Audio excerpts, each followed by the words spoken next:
Now we're starting 2025. What is the message? This is the message.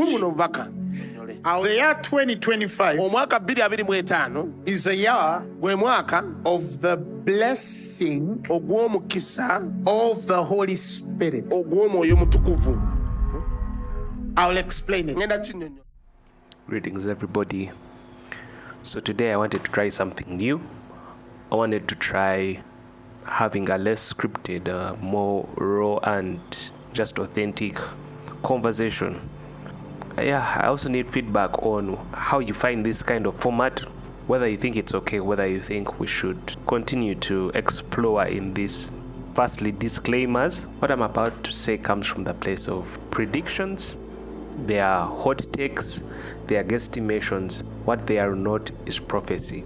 I hope you understand that. If you are looking for the prophetic utterances and graces that came for the year, the night of prayer is there. I'm sure you've seen the snippet.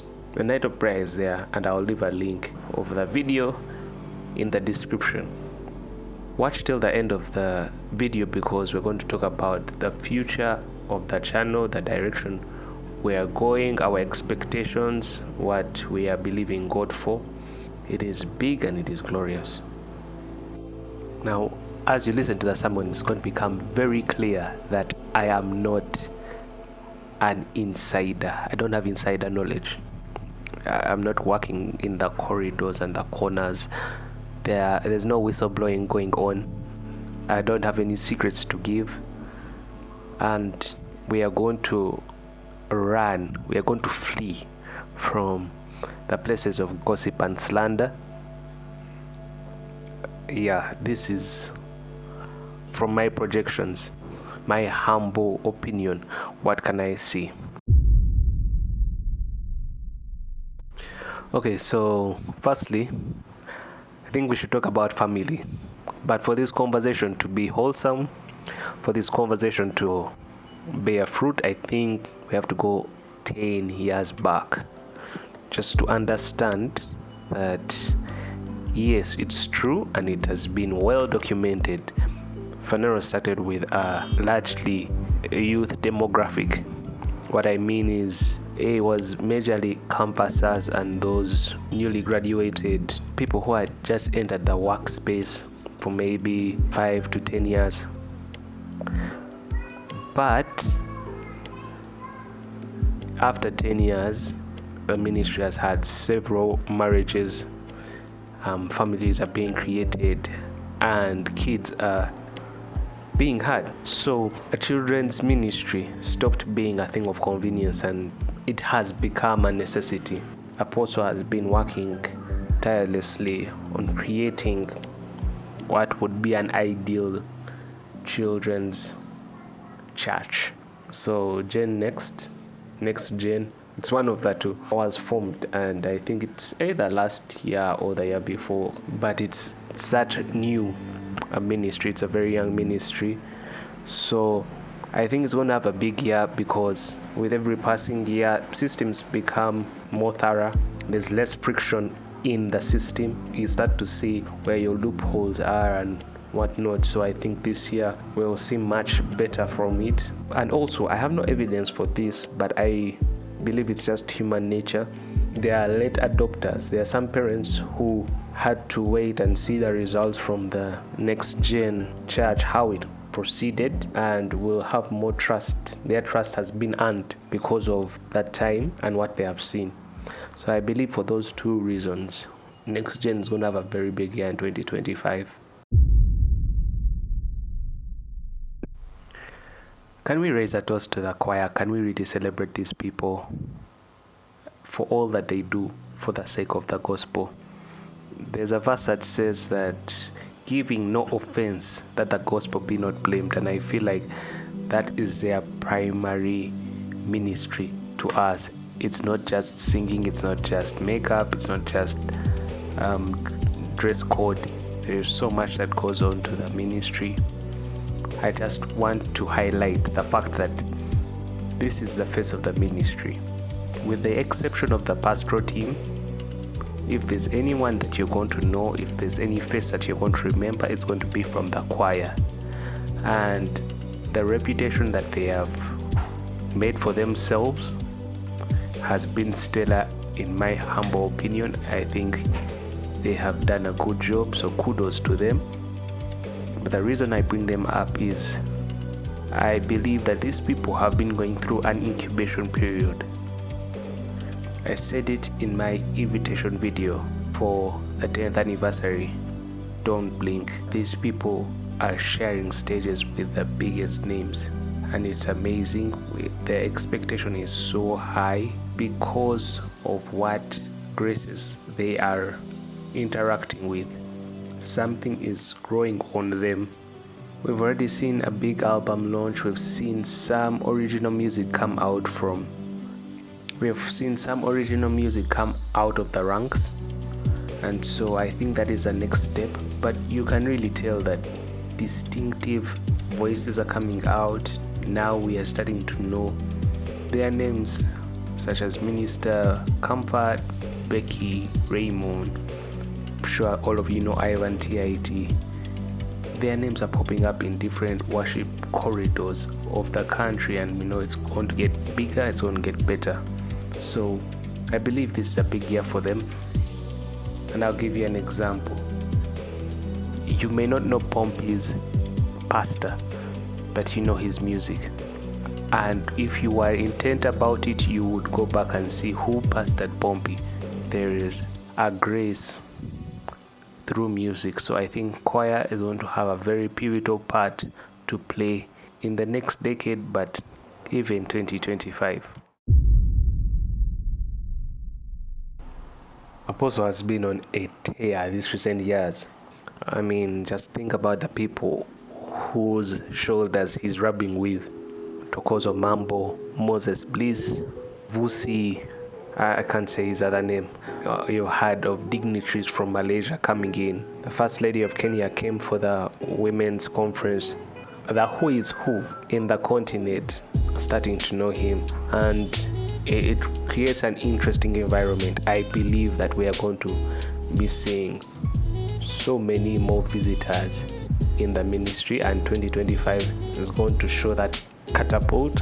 Previously, it was mainly the worship ministers that were gracing us with their presence. We have had various guests who are authorities in their different fields come and minister to us, come and teach us something. But it was usually on open days. Now I have a video on, I think it's Phaneroo 507. Please go check it out. It's really nice. The service where Reverend Ampere Coffee, I hope I got his name right, ministered, and it was quote unquote an ordinary Thursday. But I'm expecting more and more of that this year. Firstly, because I think I've hinted on it, Apostle is getting to meet people like him. Tribes are being created, and also the fact that we have discipleship class and it's a strong part of the ministry. What it does well is that it ensures stability in the newcomers. Once you're rooted in the gospel and you're not wavy or tossed to and fro by all waves of doctrine. Again, these are my opinions, these are my observations. You are allowed to disagree. I just think that those two things, the fact that there are people like Apostle that is getting to interact with, as well as the ministry is ensuring that the new converts have a stability.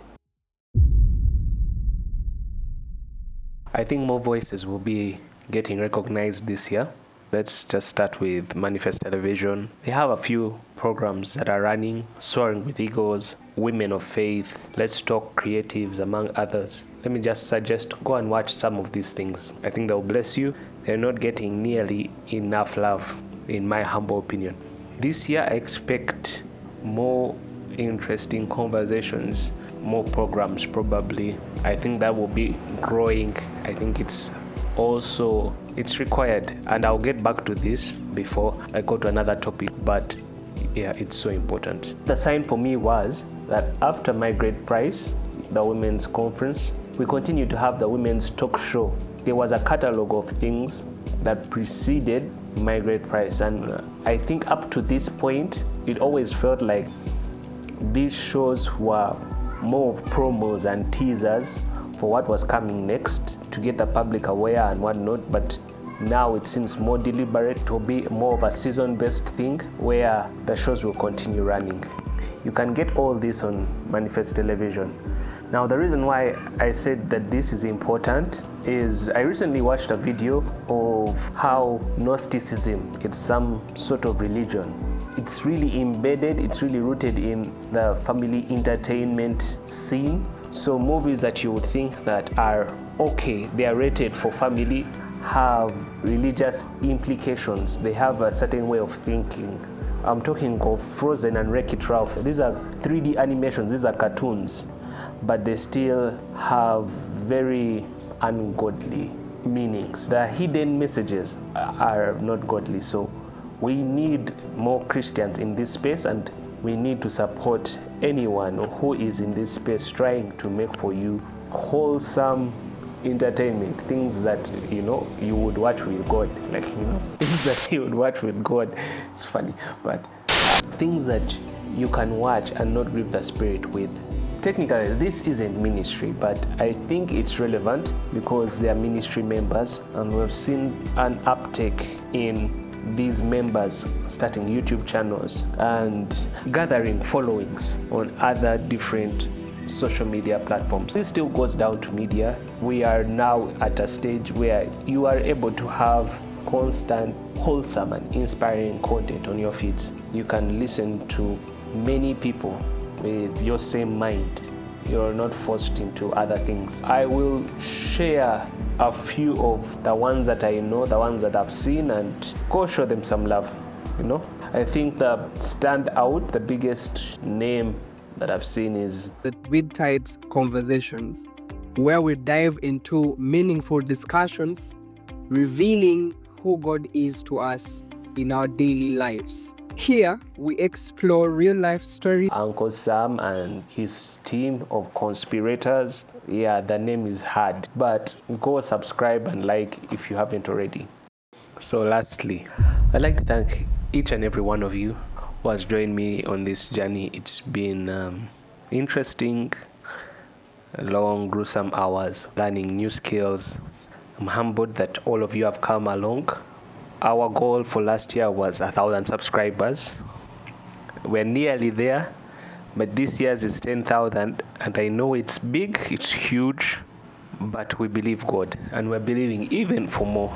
The goal for this channel is to put out Christian content, Christian conversations, and create the right narrative, the narrative that will platform you, that will elevate you to where you need to go. And we're using unique storytelling structures and techniques to make it possible, to make it feel fresh and different from probably what you are used to. This year, I'm going to be very deliberate and intentional to engage with you as a community more with all the tools that we can use, talking community posts and shorts, different kinds of templates. If it means podcasting, if it means reviews and reactions, all these things we're trying to see how we can fit them in an organic manner so that you enjoy everything. Now, on that note, the Phaneroo based content on this channel is now going to be encapsulated in a series called From the Congregation. This is where we have small talk about Phaneroo in narratives that we see are praiseworthy.